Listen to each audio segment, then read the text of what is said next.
తండ్రి అయిన దేవుని ప్రేమయు, కుమారుడైన యేసుక్రీస్తు వారి కృపయు, పరిశుద్ధాత్మ దేవుని యొక్క అన్యోన్య సావాస దివ్య సన్నిధిలో ఈ ఉదయకాల సమయంలో కల్వరి కెన్నల్ గ్రూప్ సభ్యులందరికీ, సార్వత్రిక సంఘ దైవజనులకు, ఏకీభవిస్తున్న నా సహోదరి సహోదరులందరికీ క్రీస్తు నామంలో వందనాలు తెలియజేస్తున్నాను. ఉదయకాల ప్రార్థనలకు ఆహ్వానం. దేవునికి స్తోత్రం. ప్రార్థన చేసుకునే ముందు దేవుని యొక్క మాటను మనము ధ్యానం చేసుకుందాం. చూడండి, దేవుడిచ్చే సంరక్షణ ఎంత గొప్పది అంటే చాలా గొప్పగా ఉంటుంది. ఒక తండ్రి ఇలాగ మాట్లాడుతున్నాడు. తన కుమారుడు ప్రతిరోజు స్కూల్కి వెళ్తుంటాడు. ఆ స్కూల్కి వెళ్ళడానికి ఒక బస్సును కూడా సిద్ధపరిచి స్కూల్కి వెళ్ళేటప్పుడు కానీ వచ్చేటప్పుడు కానీ డ్రైవర్కి ఫోన్ చేసి చేరుకున్నాడా లేదని కనుక్కోవడం అనేది అతనికి అలవాటు అయిపోతుంది. క్షేమంగా చేరుకున్నాడని వార్త విన్నప్పుడు తన హృదయము అమ్మయ్య క్షేమంగా చేరుకున్నాడు అనే ఒక ప్రశాంతంగా అనిపిస్తుంది ఆ వార్త. అనుకోకుండా బస్సు రావడం లేట్ అయిపోతే ఆ తండ్రి ఎలా ఉంటాడంటే ఎంతో టెన్షన్, ఫోన్ల మీద ఫోన్ చేసి ఏమైంది, ఎందుకు లేట్ అయింది అని విచారించడం అనేది తప్పదనమాట. ప్రతి ఒక్క తల్లిదండ్రులు కూడా విచారిస్తారు. ఈయన మాత్రమే కాదు, ప్రతి ఒక్క ఎవ్రీ పేరెంట్స్ ఇలాగే ఉంటారు.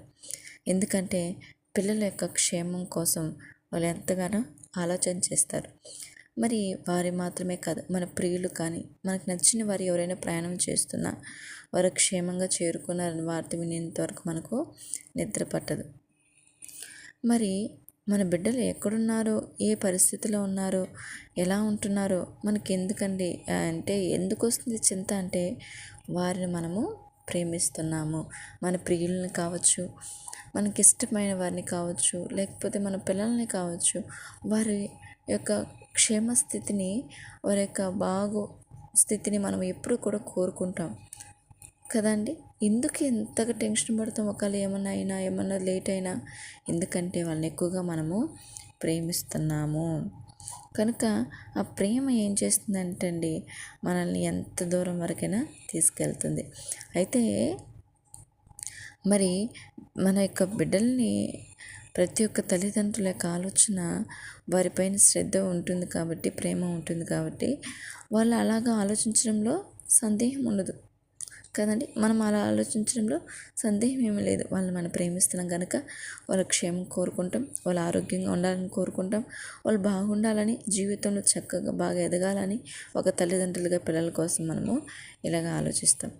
మరి తల్లిదండ్రులు మనమే ఎంతగా ఆలోచిస్తే మరి సృష్టికర్త అయిన సృష్టించి అందులో మనల్ని నిర్మించి సమస్తం మీద ఆధిక్యతనిచ్చి మనల్ని చేసిన మన తండ్రి యొక్క ప్రేమ ఎలా ఉంటుందండి కదండి. ఈ లోకంలో సృష్టింపబడిన మనకే ఎంత ప్రేమ ఉంటే సృష్టికర్తకు ఇంకెంత ప్రేమ ఉంటుంది కదా. సృష్టింపబడిన మనలోకి ఆయన ప్రేమను ఉంచాడు కదండి, పంపాడు. మరి ఆయన ప్రేమ ఎంత గొప్పగా ఉంటుంది. పంపబడిన ప్రేమ, ఆయన మనలో పెట్టిన ఆ ప్రేమే ఎంత బాగుంటే మరి ఆయన ప్రేమ ఇంకెంత బాగుంటుందని మనం ఆలోచన చేస్తే చాలా బాగుంటుంది. ఆ ప్రేమే మనకేం చేస్తుందండి, ప్రొటెక్షన్ ఇస్తుంది, సంరక్షణ కలుగజేస్తుంది. దేవుని ప్రేమ అద్భుతమైందండి. ఆయన నడిపింపు, ఆయనకు మన పట్ల ఉన్న శ్రద్ధ దావీదు రాసిన 32వ కీర్తనలో ప్రసిద్ధి చేశాడు ఆయన ప్రేమను, ఆయన రక్షణను. చూడండి, ఈ లోకపు తండ్రి ఆలోచనల కంటే మన పరలోకపు తండ్రి మన జీవితానికి సంబంధించిన ప్రతి ఒక్క చిన్న విషయాల్లో కూడా ఆయన మన హృదయ లోతుల్లో ఉన్న అవసరతలను ఎరిగిన వాడే ఉన్నాడు కదండి. ఏ విధంగా చెప్తున్నాడు అంటే 32వ కీర్తన 8వ వచనంలో అంటున్నాడు, నీకు ఉపదేశం చేసేదను, నీవు నడవాల్సిన మార్గం నీకు బోధించదను, నీ మీద దృష్టి ఉంచి నీకు ఆలోచన చెప్పేదను. అంటే ఏంటి, దేవుడు ప్రతినిత్యము మనల్ని చూస్తూనే ఉన్నాడు. మన హృదయాలను ఎరిగిన దేవుడు. మనకి ఏమైనా అవసరతలు ఉన్నాయా, మనకేమైనా కోరికలు ఉన్నాయా, మనకి ఏం కావాలి, ఏం చేయాలి, ఏ మార్గంలో మనం నడిపించాలనేది ప్రతి ఒక్క విషయంలో మన తల్లిదండ్రుల కంటే ఎక్కువగా ఆలోచిస్తాడు. తల్లిదండ్రులు పిల్లలు స్కూల్కి వెళ్ళడం, రావడం, వాళ్ళ భవిష్యత్తు కోసం అంటే చక్కగా చదివించడం, భవిష్యత్ కాలంలో ఉన్నతంగా ఉండాలని కదండి. ఇవి ఆలోచించి స్కూల్కి పంపిస్తారు. స్కూల్కి పంపించినా కూడా వాళ్ళు చక్కగా వెళ్ళాలి, చక్కగా రావాలి, క్షేమంగా ఉండాలి అలా ఆలోచన చేస్తున్నారు. కరెక్టే. అంతకంటే గొప్ప ప్రేమను, గొప్ప సంరక్షణ క్రీస్తులో మనకు దొరుకుతుంది. ఏ విధంగా అంటున్నాడు? నేను నీకు ఉపదేశం చేస్తాను, నీకు నేను మంచి మార్గం చూపిస్తాను, ఏ మార్గంలో నడవాలో, ఎలాంటి భవిష్యత్తు నీకు కావాలనేది ప్రతి ఒక్క చిన్న విషయాల్లో కూడా ఆయన మనల్ని ఎంతగానో కేర్ తీసుకుంటున్నాడు కదా అండి. ఈరోజు మన పరిస్థితి ఏదైనా ఎలా ఉన్నా సరే ఆయనపై మనం ఆధారపడినట్లయితే ఆయన మాటలు మనకు నిరీక్షణ కలిగే సంతోషిస్తాయి కదండి. మనం ఎట్టి పరిస్థితిలో మనం చాలామంది ఏమనుకుంటామంటే మళ్ళీ మన తండ్రి మనం చూస్తున్నాడా, నేను ఈ పరిస్థితిలో ఉన్నాను, నా స్థితి ఇలా ఉంది, నా గతి ఇలా ఉంది, ఏమైపోయాడు దేవుడు అని ఆలోచిస్తాం. దేవుడు ఎప్పుడు నీ గురించి ఆలోచిస్తాడు. దేవుడు ఎప్పుడు నీ సంరక్షణ కోరుకుంటున్నాడు. ఈ లోకపు తల్లిదండ్రుల కంటే అత్యధికమైన ప్రేమ కలిగి ఎక్కువగా ప్రేమించేది ఎవరు అంటే ఆ దేవుడు మాత్రమే. కాబట్టి నేడు మనం ఎలా ఉండాలి అంటే మనం దేవుని పైన ఆధారపడేవారమై ఉండాలి, దేవుని యందు నమ్మిక ఉంచేవారమై ఉండాలి, దేవుని కోసం బ్రతుకువారమై ఉన్నట్లయితే తల్లిదండ్రుల కంటే గొప్ప ప్రేమను క్రీస్తునందు మనం పొందుతాము. ఎంతగానో ప్రేమిస్తున్నాడు మన తండ్రి కదండి. ఎంత ప్రేమిస్తున్నాడంటే కంటికి కనుపాప వలె మనల్ని కాపాడుతున్నట్టు దేవుడు వాక్యం సెలవిస్తున్నది. లోకపు తల్లిదండ్రులు ప్రేమిస్తేనే మన మీద అంత కేర్ తీసుకుంటే దేవాది దేవుడు నిన్ను నన్ను ఎంత ప్రేమిస్తున్నాడు తెలుసా? శాశ్వతమైన ప్రేమతో ప్రేమిస్తున్నాడు. ఆ ప్రేమ ఏం చేస్తుంది? ప్రతినిత్యం నిన్ను నన్ను సంరక్షిస్తుంది, ప్రతినిత్యం నిన్ను నన్ను కాపాడుతుంది. కాబట్టి యెహోవాయందు నమ్మిక ఉంచిన ఎడల కృప ఆవరించి ఉన్నదని కూడా దేవుని వాక్యం సెలవిస్తుంది. అంటే ఆయన యొక్క ప్రొటెక్షన్ మన చుట్టూరా ఉంటుంది. ఒక కేడంగా, ఆశ్రయదుర్గంగా, ఒక రక్షకుడు మన చుట్టూరా ఉంటాడు దేవుడు. ఆయన కృప మన చుట్టూరా ఆవరించి ఉంటుంది. ఎప్పుడు దేవుని నమ్మిక ఉంచినప్పుడు, దేవుని యొక్క మాటలకు, దేవుని యొక్క ఉద్దేశములకు, ఆయన యొక్క ఆలోచనలకు మనం లోబడినప్పుడు. కనుక ఆయన సంరక్షణ ఎంత గొప్పదంటే చాలా గొప్పది. ఆ సంరక్షణ మనల్ని ఎప్పుడు ఆవరించి ఉంటుంది. ఆ సంరక్షణ, ఆ కృప మనల్ని ఆవరించి ఉండాలంటే మనము తల్లిదండ్రులకు విధేయులై ఉండాలి. ఆయన ఎంతగా ప్రొటెక్షన్ చేస్తున్నారంటే తల్లిదండ్రుల ఆలోచనల కంటే, తల్లిదండ్రులు మనం ప్రేమించినంతటికంటే ఇంకా ఎక్కువగా ప్రేమించి మన పట్ల ఎన్నో ప్రణాళికలు, ఆలోచనలు కలిగి ఉన్నాడు, చేస్తాడు. ఎప్పుడంటే దేవుని యందు మనం నమ్మిక ఉంచినప్పుడు. కాబట్టి అంత గొప్ప సంరక్షకుడు మన జీవితంలో మనకు దొరికాడంటే, మన తండ్రి మనతో ఉన్నాడంటే ఎంత గొప్ప ధన్యత. కాబట్టి ఈరోజు నన్ను, నీ కుటుంబాన్ని, నా కుటుంబాన్ని, నీ పిల్లల్ని, నీ సంతానాన్ని, ఇంటి వారిని దేవుడు సంరక్షిస్తున్నాడు. ఆయన యందు నమ్మిక ఉంచు. ఆయన కృప మనకందరికీ ఆవరించి ఉంటుంది. అంత మాత్రమే కాదు, ఆయన నీ పట్ల, నా పట్ల ఎన్నో గొప్ప కార్యములు చేసే దేవుడు, ఆలోచన కలిగిన దేవుడు, నీ తల్లిదండ్రుల కంటే, నా తల్లిదండ్రుల కంటే ఎక్కువ ప్రేమ కలిగిన దేవుడు. కాబట్టి దేవుడు తన కృప మన అందరూ ఇలా ఆవరించి తన యొక్క సంరక్షణలో, తన యొక్క ప్రేమలో మరణం వరకు నడిపించునుగాక. ఆమేన్. ప్రార్థన చేసుకుందాం. మహాగణుడ, మహోన్నతుడ, సర్వశక్తిమంతుడు నా తండ్రి, జీవము గల దేవా, మీకే స్తోత్రాలు తండ్రి. ఈ ఉదయకాలం బట్టి స్తోత్రాలు. నీ వాక్యం వినడానికి నా తండ్రి ప్రకారం అయ్యా మీ సంరక్షణ ఎంత గొప్పదే అంటే అయ్యా, ఈవెన్ తల్లిదండ్రులు పిల్లల యొక్క క్షేమము, అయ్యా వాళ్ళు స్కూల్కి వెళ్ళినప్పుడు వచ్చినప్పుడు వాళ్ళ భద్రతను గురించి ఆలోచిస్తారు. అయ్యా ఇష్టమైన వారి ఎట్లా వాళ్ళ క్షేమం గురించి ఆలోచిస్తారు. అలాగే తల్లిదండ్రులు వాళ్ళ భవిష్యత్ కాలం కోసం, పిల్లల కోసం ఆలోచిస్తారు. కానీ అంతకంటే ప్రేమతో మీరు మమ్మల్ని ప్రేమించి నా అంతకంటే కృపతో మమ్మల్ని కాపాడుతూ మా భవిష్యత్తు మీద ఎంతగానో ఆలోచనలు కలిగిన నా తండ్రి, మీకు వందనాలు, స్తోత్రాలు చెల్లిస్తున్నాను ప్రభా. మీ ప్రేమ చాలా గొప్పది ప్రభా, మీ కృప చాలా గొప్పది ప్రభా, మీ కృప చాలా గొప్పది, మమ్మల్ని ఆవరించి కాపాడుతుంది ప్రభా. అందుని బట్టి మీకు వందనాలు. నేడు మేము కాపాడబడుతున్నామంటే నీ కృప మమ్మల్ని ఆవరించబడినట్టే కదా ప్రభా. అయ్యా నేడు మేము ఎంత గొప్ప రీతిగా, ఎంత భవిష్యత్ కాలంలో ఇటు రీతిగా బ్రతుకుతున్నామంటే నీ కృపయే కదా తండ్రి, మీ సంరక్షణే కదా ప్రభా. అందుని బట్టి మీకు వందనాలు, స్తోత్రాలు చెల్లిస్తున్నాను తండ్రి. మరింతగా మా జీవితంలో, మా కుటుంబాలని, మా సహోదరుని, అయ్యా సంఘాలను క్షేమం దయచేయమని, వేద సంరక్షణ దయచేయమని వేడుకొంచున్నాను తండ్రి. మీకే స్తోత్రాలు చెల్లిస్తున్నాను ప్రభా. మరి మీ కృపను బట్టి అడుగుతున్నాను, మీరు దీవించండి, మీరు ఆశీర్వదించండి, మీ కృప చేత నడిపించమని వేడుకొంచున్నాను తండ్రి. ఇదిగో ప్రభా, నేడు ప్రభా సార్వత్రిక సంఘాలను దీవించండి, దైవజనులకు మంచి ఆరోగ్యం దయచే ప్రభా. వాళ్ళు చేస్తున్న సేవా పరిచర్లు మీరు దీవించండి ప్రభా.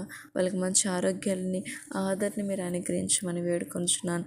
నడిపిస్తున్న సంఘాలని తండ్రి, సంఘ విశ్వాసుల కుటుంబాలని మీ చల్లగా కాపాడు తండ్రి. వందనాలు ప్రభా.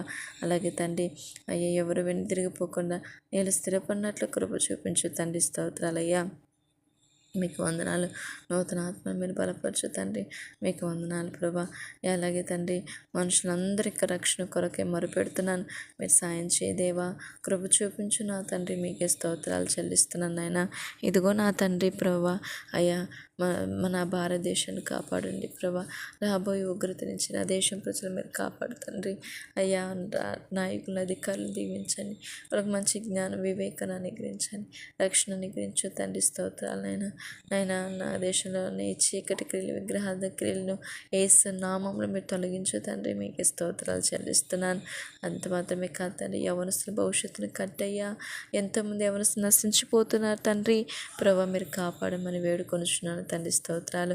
అలాగే తండ్రి ప్రభా, ప్రతి కుటుంబంలో శాంతిని, సమాధానం దయచేయండి అయ్యా. మా స్నేహితుల కుటుంబాలు దీవించండి, మా బంధుమిత్రుల కుటుంబాలు మీరు ఆశించండి, రక్త సంబంధికులు దీవించండి, ఇరుగు పొరుగు కుటుంబాలను మీరు దర్శించండి. మీ చిత్తంలో వాళ్ళకి రక్షణ ఇవ్వండి అయ్యా. వాళ్ళ కుటుంబంలో శాంతిని, సమాధానం దయచేయి ప్రభా. వాళ్ళ సంతానం పట్ల మీ చిత్తం కృప చూపించు తండ్రి. మీకు స్తోత్రాలు ప్రభా. అలాగే తండ్రి ప్రభా, బలహీన స్థితిలో పడి ఉన్న అనారోగ్య స్థితిని బట్టి మీకు వందనాలు. క్లైమేట్ మార్పు వల్ల చంటి బిడ్డలు అనారోగ్యం పాలవుతున్నారు, గర్భిణీస్తులు దీవించండి, బాలింతలు దీవించు తండ్రి. అలాగే హాస్పిటల్ పాలైన ప్రభా, పక్షవాతంతో, బీపీలతో, షుగర్లతో, థైరాయిడ్తో, ఇంకా చెప్పలేని భయంకరమైన రోగాలతో బాధపడుతున్న ప్రతి బిడ్డను మీరు తాకండి.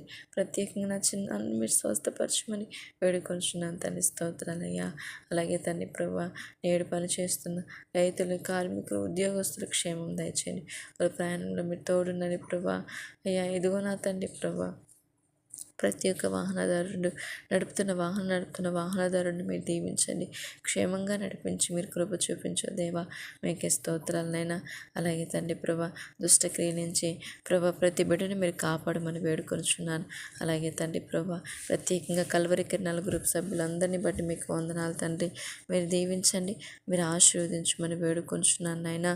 ఇదిగో తండ్రి ప్రభా, ఈ పరిచయం దీవించండి. ప్రేయర్కి ఇస్తున్న సహోదరులు చంద్రశేఖర్ గారిని, రమేష్ గారిని, అయ్యా పాల్ సహోదరు యొక్క స్పిరిచువల్ లైఫ్ని మీరు బలపరచునైనా.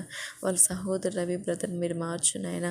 అలాగే యవనస్తులు చరణ్, సునీల్ ప్రభా, అయ్యా ఆశా సిస్టర్, శోభా సిస్టర్ ప్రభా, ఇదిగో నా తండ్రి ప్రభా, దేవరి సిస్టర్ కుమార్తెను, శాంతి సిస్టర్ కుమారుడైన శ్రీ చైతన్య, ఇంకా ఎంతోమంది ప్రేరిక్వెస్ట్ ఇచ్చారు ప్రభా. వాళ్ళ కుటుంబాలను దీవించండి, వాళ్ళ సంతానం తండ్రి ప్రభా, వారి యొక్క భవిష్యత్తును మీరు కట్టమని వేడుకొంచున్నాను తండ్రి. స్తోత్రాలు. అలాగే గర్భిణీస్తులైన వారిని, ప్రశాంతి గారిని, మంజుల గారిని, పాలింతరాలు మీరు ఆస్వాదించు తండ్రి. స్తోత్రాలైనా. అలాగే తండ్రి సుభాష్ గారిని, సురేష్ గారిని, ప్రభాకర్ గారిని, వారి కుటుంబాలను దీవించు తండ్రి. అభిషేక్ గారు, రాంబాబు గారు చేస్తున్న వ్యాపారాన్ని, వాళ్ళ కుటుంబాలు, వాళ్ళ సంతానాన్ని దీవించయ్యా. మీకు వందనాలు తండ్రి. మెర్సీ గారిని, లక్ష్మి గారిని, కామిరెడ్డి గారిని, ఇంకా ఎంతోమంది ఉన్నారు ప్రభా, వారిని, వారి కుటుంబాలు దీవించండి, వాళ్ళ సంతానాలు దీవించండి. చీకటి నుంచి విడుదల పొంది ఆత్మీయస్థితిలో బలంగా ఎదుగునట్లు అయ్యా సహోదరుని దీవించండి. నూతనంగా ప్రేయర్ రిక్వెస్ట్ ఇచ్చినవని మరింతగా మీరు ఆశ్రయించండి, మీరు కాపాడండి, మీ కృప చేత నడిపించమని వేడుకొంచు నాయన. అలాగే నా తండ్రి, మరి నీ కృపను బట్టి అడుగుతున్నాం. ఈ ప్రార్థన నడిపిస్తున్న దైవజన మోషే గారు కూడా మంచి ఆరోగ్యం దయచేయండి. ఈ పరిచయం నీ నామానికి మహిమకరంగా నడిపించు నాయన. అయ్యా వారి కుటుంబాన్ని, వాళ్ళు చేస్తున్న పనులు మీరు దీవించు తండ్రి. స్తోత్రాలయ్యా. అలాగే నా తండ్రి, మరి నీ కృపను బట్టి నా ఆత్మీయ తల్లి విజయమ్మ గారిని మీరు దీవించండి. అయ్యా మిమ్మల్ని నమ్మిన వారిని మీ కృప ఆవరించి ఉన్నదని నీ వాక్యం సెలవిచ్చిన ప్రకారం తప్పకుండా నా తల్లి పట్ల మీరు ఎంతగానో కృప ఆవరించి ఉన్నారు. తన పక్షును మీరునని ప్రతి బలహీనత మీరు కొట్టివేయండి, మీ సన్నిధానం తోడించి మీరు కాపాడమని వేడుకొనచ్చు. ఇదిగో తండ్రి, యెరూషలేము క్షేమం దయచేయని ప్రభా. అయ్యా వారి మనసు కలగచేయమని వేడుకొనచ్చు. మరి నీ కృపను బట్టి ప్రభా, నన్ను, నా కుటుంబాన్ని బట్టి స్తుతిస్తున్నాను. నా కుటుంబాన్ని మీరు దర్శించండి, ప్రతి చీకటి నా కుటుంబాన్ని తొలగించండి. మీ వెలుగుతో, నీ కృపతో మమ్మల్ని నింపి నడిపించి మీరు మాత్రం మహిమ పొందుకోమని కృతజ్ఞతలు చెల్లిస్తూ, మీరు చేసిన మేలు ఉపకారాలను బట్టి వందనాలు చెల్లిస్తూ నన్ను తగ్గించుకుంటూ మీ నామని హెచ్చిస్తూ మహిమ ఘనత ప్రభావాలు మీరే పొందుకోమని తండ్రి, ఈ దినం నా భర్త, మేము, నా కుటుంబం ప్రభా, మేము వెళ్తున్న మార్గంలో క్షేమం దయచేయండి. మీ సన్నిధి మాకు తోడించండి. నా తండ్రి, ఇంటి వరకు రక్షణ దయచేయమని వేడుకొనొచ్చు మా ప్రభు రక్షకుడైన యేసుక్రీస్తు నామంలో ప్రార్థన చేసి వేడుకొని పొందుకుంటున్నాం కన తండ్రి. ఆమెన్. ఆమెన్. దేవునికి స్తోత్రం. అందరికీ వందనములు.